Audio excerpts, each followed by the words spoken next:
मेरी जानिब से इस्माइल भाई, आमीन भाई, मुमताज़ सेठ, समद सेठ, सैयद मुस्लिम साहब, अमानत, इमरान, इन तमामी जाफर नगर के तमामी साथियों का, गोल्डन नगर के तमामी साथियों का मैं शुक्रिया अदा करता हूँ कि आज आप लोगों ने मेरा इस्तकबाल किया, मेरा हौसला बढ़ाया। मैं आप लोगों का बहुत बहुत शुक्रिया अदा करता हूँ। मुझसे पहले इस्माइल भाई ने और तमाम मुकर्रीर ने अपनी अपनी बातों को रखा। आपको तफसील तकरीर के जरिए आप लोगों को तफसीली गुफ्तगू आप लोगों से की। मैं बहुत ज्यादा वक्त आपको नहीं लूंगा, लेकिन मुख्तसर वक्त के अंदर मेरी बात रखने की कोशिश करूंगा। मालेगांव शहर मुल्क भर में, देश भर के अंदर पावरलूम शहर से मशहूर है और मालेगांव शहर के अंदर सबसे सस्ता कपड़ा और अच्छा कपड़ा तैयार किया जाता है। इस नाम से भी शहर भर के अंदर नहीं, दुनिया भर के अंदर हमारा शहर मशहूर है।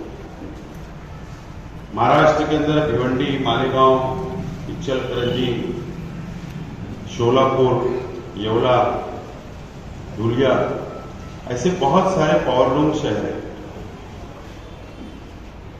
और हमारे शहर में वक्त वक्त से हमारे शहर के बुनकर भाइयों की, शहर की नुमाइंदगी वक्त वक्त से एमएलओ ने की, चाहे साबिक सत्तार साहब हो, हारून अहमद अंसारी साहब हो, शब्बीर सेठ हो, आयशा हकीम साहब हो, निहाल अहमद साहब, शेख रशीद साहब हो, मुफ्ती इस्माइल साहब, मेरे वक्त तक सब शहर के अंदर एमएलए आए। अपने अपने वक्त से वक्त पड़ा जब भी उन्होंने नुमाइंदगी करने की कोशिश की।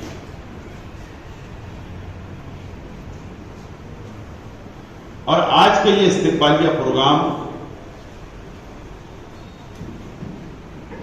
मैं समझता हूं कि इस्माइल मुल्ला साहब, आमीन साहब, इन्होंने जानबूझ कर लिया, ऐसा मुझे लगता है कि शहर के अंदर असल में क्रेडिट का मसला है। ये काम किसने कराया, वो काम किसने कराया, कौन 6 महीने से दौड़ रहा था, कौन साल भर से दौड़ रहा था। शहर के अंदर बुनकर भाइयों को कंफ्यूजन पैदा करने की पूरी कोशिश की गई। इसके लिए मुझे लगता है कि इस्तकबालिया प्रोग्राम के नाम से शहर के सामने तफसील आ जाए, बुनकर भाइयों के सामने तफसील आ जाए, ये मकसद भी बहुत अहम है इस मीटिंग का। इस्माइल मुल्ला साहब ने बहुत तफसील बताई कि आज के मुल्क के हालात, महाराष्ट्र के हालात और नुमाइंदा, इन्होंने बिल्कुल साफ साफ करके बताया कि नुमाइंदा और मुल्क के हालात, महाराष्ट्र के हालात के लिए आज नुमाइंदे की जरूरत महाराष्ट्र असेंबली में किस तरीके से होना चाहिए और आइंदा और ज्यादा मजबूती के साथ होना चाहिए, तफसील बताने की कोशिश की। मुझको याद है, देखो हमारा महाराष्ट्र, जो महाराष्ट्र की असेंबली है, जो कानून साज अदारा है, वो महाराष्ट्र के अंदर जो भी कानून बनते हैं उस अदारे के अंदर, उस असेंबली हाउस के अंदर कानून बनते हैं। अलग अलग रियासतों के अलग अलग असेंबली हाउस के अंदर कानून बनते हैं। मुल्क का जो कानून बनता है वो पार्लियामेंट के अंदर बनता है और रियासत का जो कानून बनता है वो असेंबली के अंदर बनता है। और असेंबली के अंदर नुमाइंदा मजबूत और दमदार होना चाहिए, यह सही मानों में वक्त की जरूरत है। मुझको याद है कि जब मैं पहली मर्तबा शहर का एमएलए बना 2014 में, तो नागपुर का असेंबली का इजलास था और यकीन जानो आप लोग कि मेरा असेंबली इजलास का तीसरा दिन था। मैं भी नया एमएलए था। तीसरे ही दिन असेंबली हाउस के अंदर बैठने का मौका मिला और उस वक्त आशीष शेलार, जो बांद्रा से बीजेपी का एमएलए चुनकर आया था, और मंगल प्रभात लोढ़ा, जो आज मुंबई का पालक मंत्री है, उस वक्त वो बीजेपी का एमएलए था, वो मंत्री नहीं था। ये दोनों शख्स ने एक ही दिन एक शख्स खड़ा हुआ आशीष शेलार और उसने कहा कि जमीयतुल उलमा के ऊपर पाबंदी लगाई जाए और जमीयतुल उलमा जो केस करती है मुजरिम की, वो बम ब्लास्ट के आरोपी रहते हैं, वो बम ब्लास्ट करती है, देश के गद्दार होते हैं, इसके लिए वो पैसा रुपया लगाकर उनको छुड़वाती है, इसके लिए उसके ऊपर पाबंदी लगाई जाए। मुझको समझा और उस वक्त तो कोई भी मुस्लिम एमएलए असेंबली के अंदर नहीं था मौजूद, और मैं खड़ा रहकर पॉइंट ऑफ ऑर्डर लाया। और पॉइंट ऑफ ऑर्डर का मतलब यह होता है कि असेंबली की कार्रवाई रुक जाना। अगर कोई एमएलए 288 एमएलए महाराष्ट्र के अंदर है और अगर कोई भी एमएलए खड़ा होता है चालू बहस में और वो खड़ा रहकर अगर स्पीकर को हाथ उठाकर बोला और अगर उसने शोर मचाया और उसने कहा कि मेरा पॉइंट ऑफ ऑर्डर है, ये जो सच से बोल रहा है इसके ऊपर मुझे ऑब्जेक्शन है, तो असेंबली की कार्रवाई कानून के मुताबिक रुक जाती है और जो पॉइंट ऑफ ऑर्डर जो एमएलए लेता है, जो इतराज करता है, उसको बोलने का मौका दिया जाता है। मैंने उसकी बात को मुकम्मल होने दिया और फिर पॉइंट ऑफ ऑर्डर लिया और मैंने कहा कि जमीयतुल उलमा की मैंने तारीख बताया। जमीयतुल उलमा की ये तारीख मैंने बताया कि देश की आजादी के अंदर जमीयतुल उलमा का अहम रोल रहा है। उलमाओं ने कुर्बानियां दी है, कई उलमा शहीद हो गए देश को बचाने के लिए, देश की आजादी के लिए। ऐसी मजबूत दलील मैंने दिया और मजबूत दलील देने के बाद में स्पीकर को रोलिंग देना पड़ी कि हम जमीयतुल उलमा पर पाबंदी नहीं लगाएंगे। फिर 2 घंटे के बाद अजान के ऊपर पाबंदी की बात आई। उस वक्त भी पॉइंट ऑफ ऑर्डर मैंने ही लिया और उस वक्त भी जमात जो अजान होती है वो दलील दिया कि सुप्रीम कोर्ट का जो कानून है, जो ऑर्डर है, वो सुबह 6 बजे से रात 10 बजे के बाद में कोई अजान नहीं होना चाहिए, ये है। और मैंने दलील दिया कि सुबह 5 से 5:30 बजे तक हमारी अजान हो जाती है पहली, और उसके बाद रात 9 बजे खत्म हो जाती है। और हमने ये कहा कि बाद में 6 बजे के बाद में भी हमारी सुबह 6 तक भी अजानी जाती है। इस तरीके के मजबूत दलील देने के बाद स्पीकर को रूलिंग देना पड़ेगा, ऐसा कुछ नहीं होगा।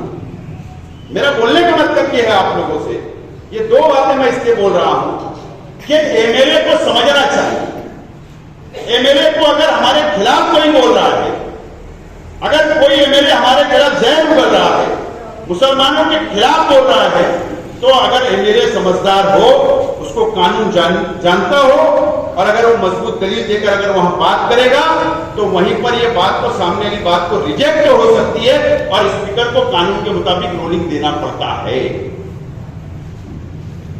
अगर ये क्रेडिट की बात है पावरलूम की कि 6 महीने से हम बता रहे हैं, 6 महीने से हम लड़ रहे हैं, तो सवाल ये पैदा होता है कि 6 महीना क्यों लगा? 6 महीना क्यों लगा? ऐसी तो कोई रोलिंग वहां पर नहीं दी गई, तो फिर 6 महीना क्यों लगा? सवाल यह है कि असेंबली के अंदर बोलना अलग अलग होता है। कोई 0 ओवर में बोलता है, कोई मुद्दे से हटके बोलता है, कोई प्रोसीजर पे नहीं बोलता, कोई कानून के मुताबिक नहीं बोलता, तो उसको कोई अहमियत असेंबली के अंदर नहीं रहती। सिर्फ बोल देना, वीडियो चला देने से नुमाइंदगी नहीं होती, प्रोसीजर से बोलना पड़ता है। इसको बोलते हैं एमएलए और एमएलए की जिम्मेदारी, और उनको बुक मिलती है, बुक पढ़ना पड़ता है, स्टडी करना पड़ता है, जब जाकर वो वहां पर बहस में हम कानून के मुताबिक हिस्सा ले सकते हैं। लेकिन ये 5 साल तो मैंने नहीं देखा। मैंने न्याल साहब के टाइम देखा कि वो कानून के मुताबिक बोलते थे, लेकिन ये 5 साल तो मैंने नहीं देखा। 11 मार्च को कैबिनेट की मीटिंग हुई, बात समझ लो क्या विषय आया कि सब्सिडी के ऊपर जो रजिस्ट्रेशन करना है, सब्सिडी अगर किसी को चाहिए तो रजिस्ट्रेशन करना जरूरी है। 11 मार्च को है, तो 11 मार्च को जो कैबिनेट की मंजूरी हुई उसके अंदर सब्सिडी की शराइत को खत्म नहीं किया गया, यानी उसका हमको फायदा बुनकरों को नहीं मिला। 15 मार्च को जीआर निकलता है, जीआर के अंदर रजिस्ट्रेशन की शराइत जो थी वो खत्म नहीं की गई। ये 15 मार्च की बात है। उस तारीख से लेकर 10 अगस्त तक उसके बाद में कोई भी प्रोसीजर, कोई भी तब्दीली इसके अंदर नहीं आई, जीआर में तब्दीली नहीं आई, बुनकर परेशान रहते रहे और वो शराइत कायम थी। 10 अगस्त को अजीत दादा पवार साहब का दौरा मालेगांव होता है। आमीन फारूक साहब, एडवोकेट हिदायतुल्लाह साहब, समद सेठ, मुमताज सेठ और काफी हमारे बुनकर भाई, असलम अंसारी साहब, हम लोग सब मिलकर अजीत दादा पवार साहब को मेमोरेंडम देते हैं। और अजीत दादा पवार साहब 9 अगस्त को क्रांति दिन के मौके पर ये कोल्हापुर के दौरे पर थे और 10 तारीख को मालेगांव आए। 9 तारीख को भी वहां पर इचलकरंजी के बुनकर भाइयों ने मिलकर यही मुद्दा रखा, यही मुतालबा रखा और 10 तारीख को भी हमारे शहर के बुनकर भाइयों ने, हम लोगों ने मिलकर यही मुतालबा रखा। अजीत दादा पवार साहब ने साफ तौर पर उस वक्त कहा कि मैं कल कोल्हापुर में था, वहां इचलकरंजी के लोग आए हुए थे, मैंने उनको तारीख दिया हूं और ये बात वहां पर भी यही रही और मालेगांव के बुनकर भाई भी यही मुतालबा कर रहे हैं।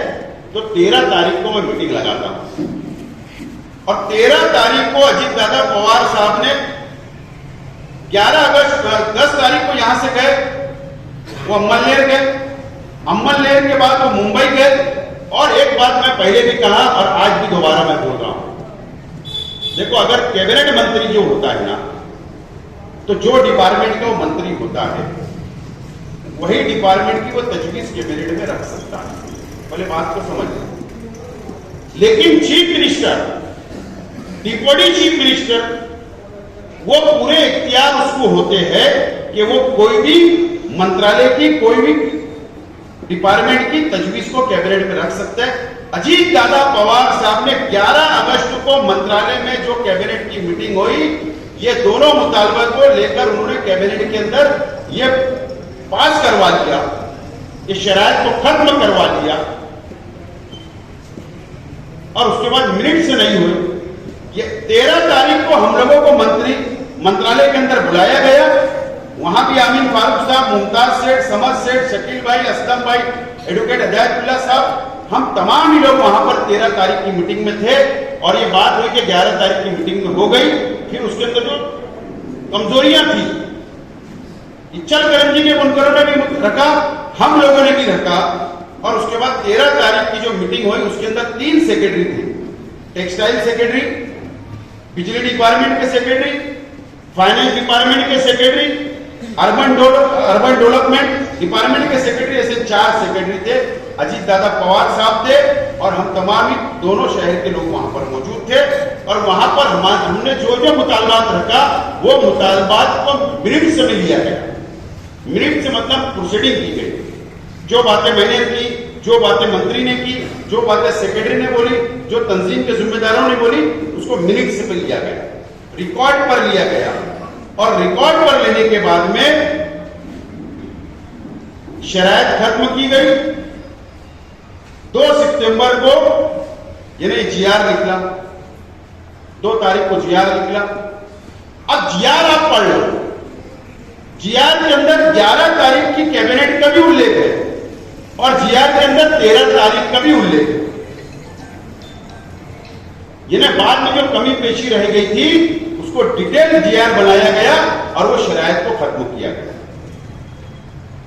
इस तरीके से ये पूरी प्रोसीजर हुई और उसके बाद 27 HP तक के जो बुनकर है उनको 1 रुपये की सब्सिडी मिली जो उसके नीचे है और 27 HP से जो ज्यादा के है उनको 75 पैसा। ऐसी 2 सब्सिडी का ऐलान इस जीआर के अंदर हुआ, ये जीआर के अंदर हुआ और आज उसका बेनिफिट शहर के नहीं बल्कि महाराष्ट्र के बुनकर भाइयों को हो रहा है। ये मुकम्मल तफसील थी। अब सवाल पैदा ये होता है कि भी 6 महीने से क्या कोशिश हुई। ठीक, हम मानते हैं मीटिंग लगी, दादा गुस्से को लेकर गए,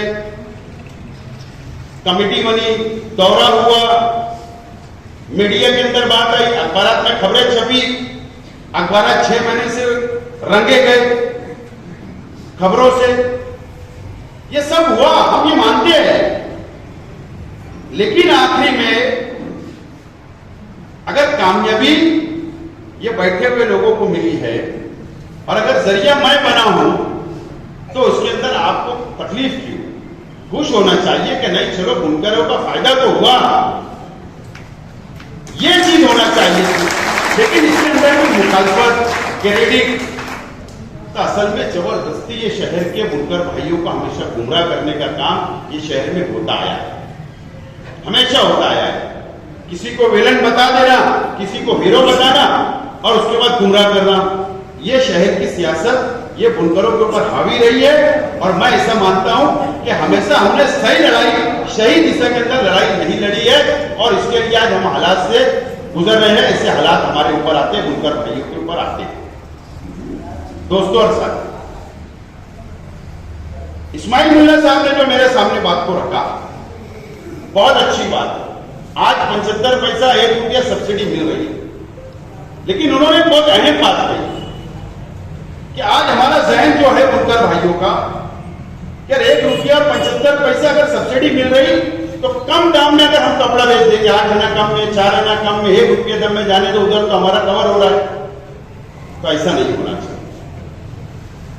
मैंने इससे पहले भी एक जगह कहा कि मजबूत लाएमल बनाने की आज हम लोगों को जरूरत है। माफी के साथ, हाँ जरूरत पड़े तो शहर की तमाम ही बुनकर तंजीमों को साथ दिया जाए। इसके अंदर हमारे जो इनकम टैक्स वकील है, जो चार्टर्ड अकाउंटेंट है, इन तमाम ही लोगों को बैठकर हम लोगों को सर जोड़कर गैर सियासी प्लेटफॉर्म तैयार किया जाए और मजबूत लाएमल हम लोगों को तैयार करने की आज वक्त की जरूरत है। मैं किसी सियासी लीडर का नाम नहीं लेते हुए नदिया के उस पार मैं साफ तौर पर बोलना चाहता हूं कि मैं बुनकर तो नहीं हूं, लेकिन मैं बहुत करीब से तामा कांटे को जानता हूं। मैं शहर के तामा कांटे के व्यापारियों को जानता हूं, चाहे वो कपड़ा खरीदने वाले हो, चाहे सूद बेचने वाले हो, ये दोनों को मैं बहुत करीब से जानता हूं। बहरहाल ये मानो या मत मानो मेरी बात को, बहुत बड़े सियासी लीडर क्या उनको सपोर्ट है और बैकिंग है। और इसके लिए मैंने इससे पहले भी कहा कि ठीक है, धंधे के अंदर उतार चढ़ाव होता है, नफा होता है, नुकसान होता है, चोली दामन का हमारा साथ है, ताना बाना हमारा है, चाहे बुनकर और व्यापारी के अंदर ताना बाने का साथी है। तो ऐसा नहीं होना चाहिए कि किसी का कारखाना लिखा जाए, किसी का प्लाट लिखा जाए, गुंडे किस्म के लोगों को लगाया जाता है, किसी को काम दिया जाता है, पुलिस को काम दिया जाता है। लेकिन ये क्यों होता है कि सपोर्ट बहुत बड़ा है और हम लोग बिखरे हुए हैं, हम लोग अलग अलग बटे हुए हैं। तेरा है तो तू ही निपट, पंच बोलकर 4 दोस्त बुनकर चले जाते, पंचायत बैठ जाती, मसले का हल होता नहीं, पुलिस स्टेशन में बुलाया जाता, पंच के अंदर बैठा जाता, नहीं चाहते हुए भी कानूनी तौर पर या तो चेक दिया जाता या तो वो स्टाम्प लिखकर दे दिया जाता, वो कानून में फंस जाता बुनकर। बाहालत मजबूरी वो अपनी कहानी किसी को नहीं सुनाता, शर्म के मारे कारोबार चलने देता है। जैसे भी हालात आते हैं, आखिर के अंदर क्या होता है आप लोग उससे अच्छा जानते हैं। तो मजबूत लाएमल हम लोगों को तैयार करने की आज जरूरत है और कपड़ा सस्ता बेचना नहीं बेचना चाहिए। इस ताल्लुक से भी आप लोग लाएमल अच्छी तरीके से तैयार करें, नंबर 1। नंबर 2, इस्माइल भाई ने दूसरी बात बहुत अच्छी कही कि 3 रुपया जो सब्सिडी है, वो 3 रुपया सब्सिडी वो डायरेक्ट कंपनी के अकाउंट में जा रही है या फाइनेंस डिपार्टमेंट डायरेक्ट बिजली डिपार्टमेंट को दे रहा है, बिजली डिपार्टमेंट डायरेक्ट कंपनी को दे रही है। तो वो क्या बुनकरों के अकाउंट में आ सकती है क्या? इस ताल्लुक से मैं आपको यकीन दिलाता हूं आपको कि इंशाल्लाह जब मैं मुंबई जाऊंगा तो मुकम्मल इसकी कानूनी जानकारी लूंगा और वो सब्सिडी कहां का कन्वर्ट होती है मैं दूसरी बात मैं बोलना चाहता हूं कि बिजली कंपनी के ताल्लुक से अमित भाई आपने जो बात कही बड़ी अच्छी बात है। मैं आप मुझसे हल्फिया अगर ये शहर के बुनकर पूछेंगे तो मैं हल्फिया बोलने के लिए तैयार रहूंगा, हल्फिया बोलने के लिए तैयार रहूंगा कि मैं कंपनी के पहले दिन से खिलाफ हूं। पहले दिन से मोर्चा मैंने निकाला, असेंबली में आवाज मैंने उठाया, कंपनी नहीं आना चाहिए इसके लिए मैंने लड़ाई लड़ा। जब तक मैं एमएलए था कोई कंपनी यहां आने नहीं दिया। मेरे दौर जाने के बाद में कंपनी आई, रजिस्ट्रेशन हुआ या एग्रीमेंट हुआ वगैरह वगैरह, लेकिन मैं मुखलिस हूं। मैं इससे बड़ी चीज तो कोई बोल नहीं सकता। मैं भी मुसलमान हूं, ईमान वाला हूं, हल्फिया बोलूंगा, लेकिन जानबूझकर अपोजिशन की तरफ से इल्जामात लगाना, ये तमामी बातें होती है। ठीक है, हर पार्टी के लोग कंपनी में काम करते हैं, हर पार्टी के लोग हैं। कुछ लोग ऑफिस में काम करते हैं, कुछ लोग फील्डों में करते हैं, कोई वायरमैन है, कोई स्क्वाड में, कोई किधर, ये सब काम करते, रोजी रोटी करते, एक अलग चीज है। मैं बोलना यह चाहता हूं कि आप लोगों को यकीन नहीं आएगा, मैं आप लोगों से तो पूछा भी नहीं। मैंने 28 तारीख को पिछले महीने की एक लेटर टाइप किया, ये मेरे पास है, आज भी वो रिकॉर्ड है। शायद मैंने जाहिर सर आपको मैंने भेजा था 28 तारीख में, मोबाइल के अंदर में रिकॉर्ड है। लेकिन उस वक्त मैं प्रकाशगढ़ नहीं जा पाया।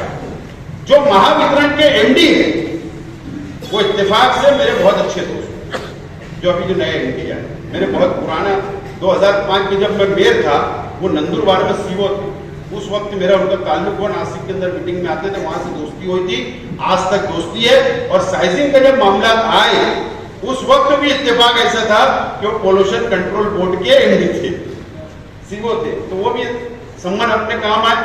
लेकिन अब वो एमडी बने, मुझको मालूम पड़ा, फिर बाद में वो एमआईडीसी के एमडी हुए, महाराष्ट्र एमआईडीसी के। जब भी मैंने उनसे काम लिया, मैंने 28 तारीख को लेटर लिखा था, लेकिन कोई वजह से जाना नहीं हुआ।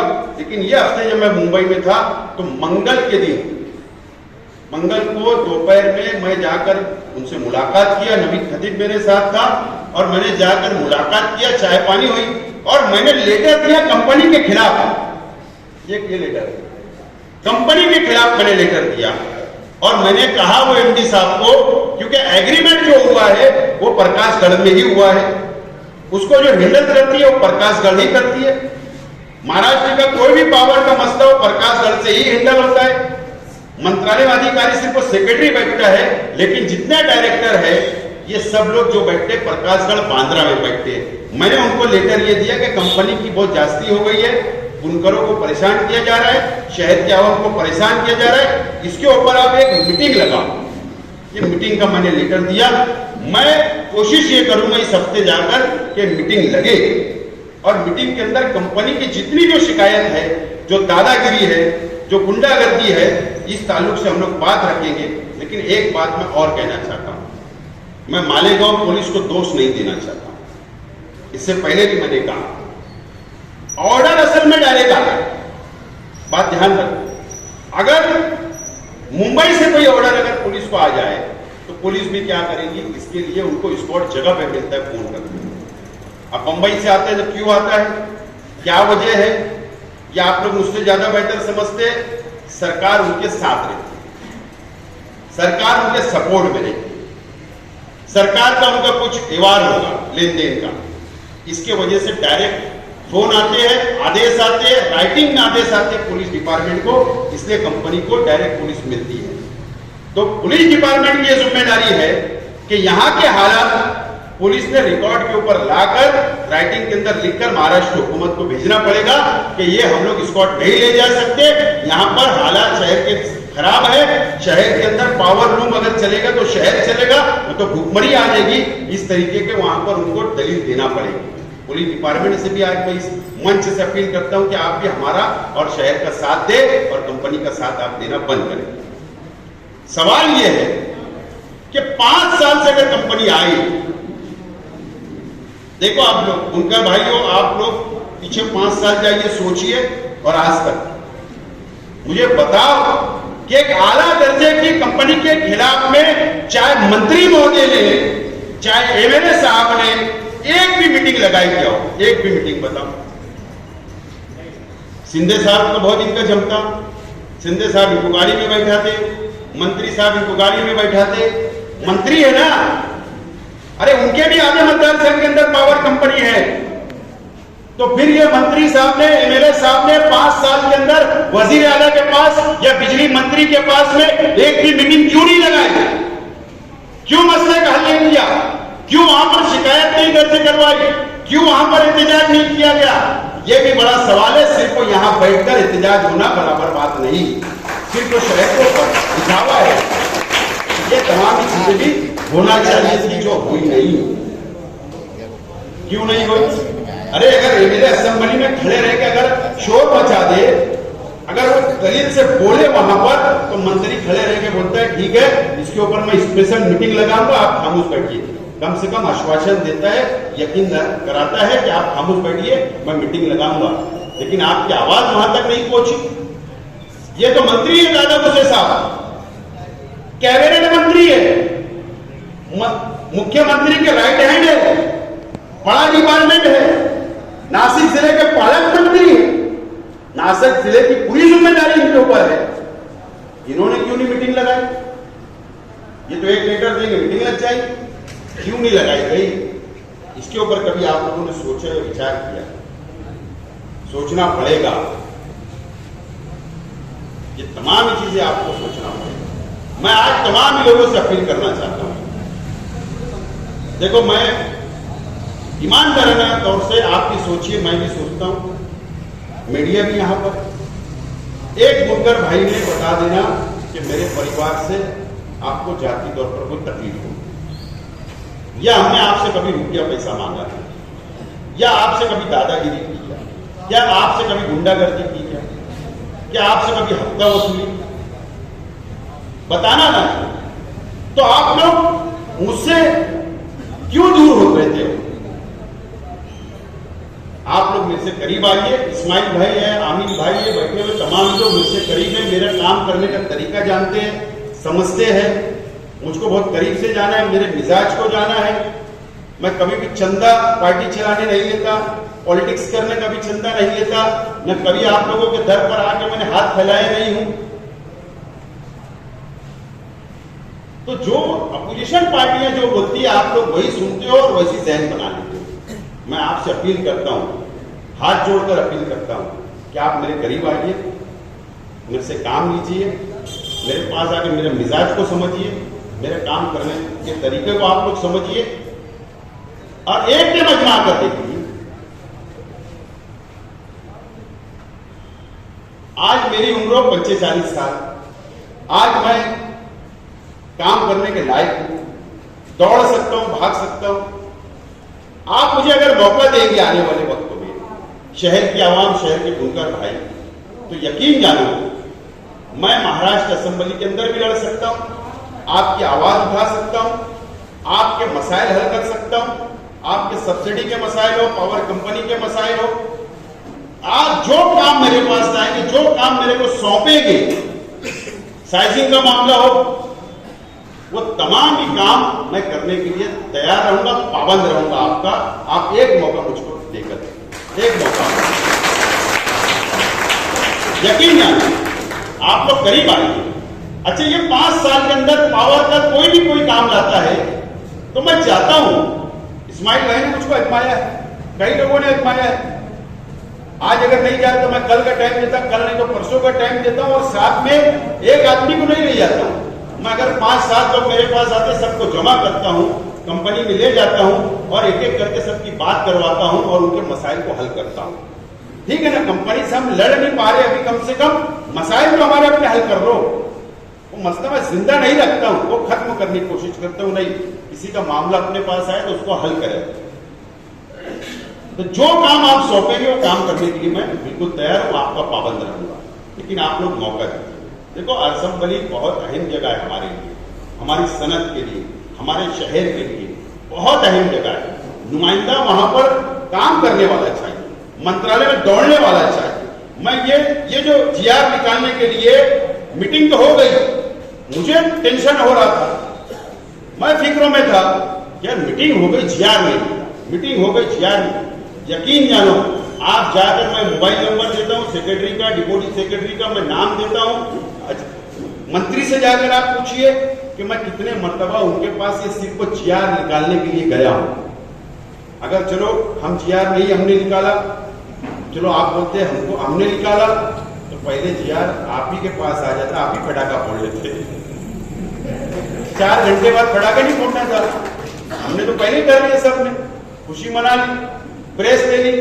जब आपको पता चला तो मैं एक एक अधिकारी का नाम बता सकता हूं कि मैं किसके पास। तो देखो एमएलए जो होता है उसकी जिम्मेदारी होती है, जैसा कारपोरेटर फाइल लेके दौड़ता है ना रोड बनाने के लिए, वैसे एमएलए को भी कागज लेके दौड़ना पड़ता है जब जाकर काम होता है।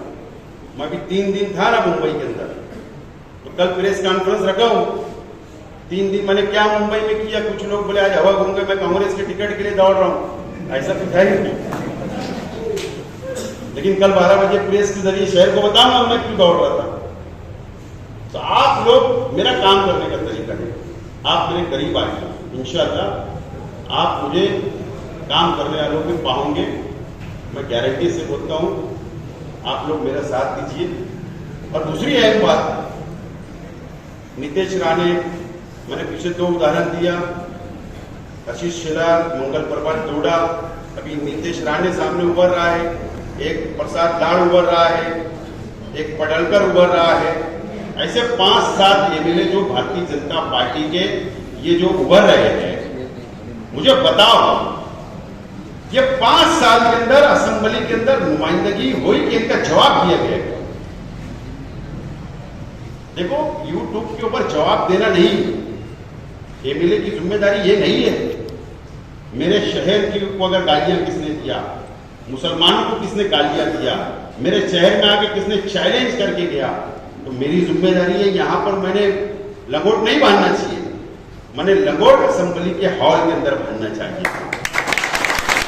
वहां पर नीतीश राणे भी सामने बैठा रहता था, जैसा हम बैठे ना एक हॉल में, अपोजिशन अलग बैठे, सत्ताधारी रूलिंग वाले अलग बैठे, तो सामने हमने बहस करना पड़ता है, उसका काउंटर करना चाहिए था कि मालेगांव में लैंड जिहाद नहीं हो रहा, मालेगांव में लॉ जिहाद नहीं हो रहा, मालेगांव में कुछ नहीं हो रहा है, इसकी दलील देना चाहिए था, मिनट्स पे लाना चाहिए था, हॉल के रिकॉर्ड पे लाना चाहिए था। आज कुछ नहीं आया, 5 साल सब ने आए चैलेंज करके चले, हमारे हुजूर की शान में गुस्ताखी हो, सब बयानात आ रहे, असेंबली में कौन बोलेगा, सरकार को लेटर कौन देगा?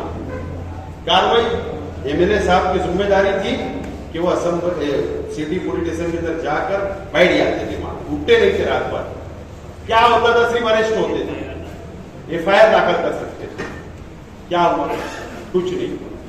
तो ये तमाम ही चीजें ये शहर में बहुत करीब से जाना देखा है आप लोगों ने, आपको फैसला करना। और आने वाले हालात मैं सच बोल रहा हूं कि बीजेपी की अगर गवर्नमेंट आ गई, आने वाले हालात बहुत संगीन होने वाले हैं।